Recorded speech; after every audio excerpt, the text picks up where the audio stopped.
桜色の出会い。桜満開の入学式。6歳の春。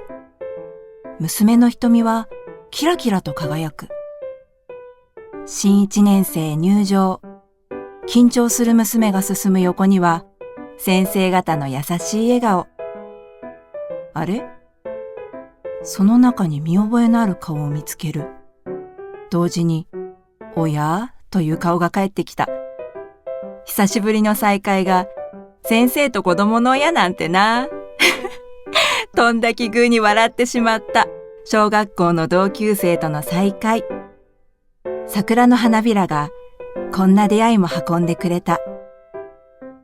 ほんのり幸せ色に染めてくれた春の一コマ。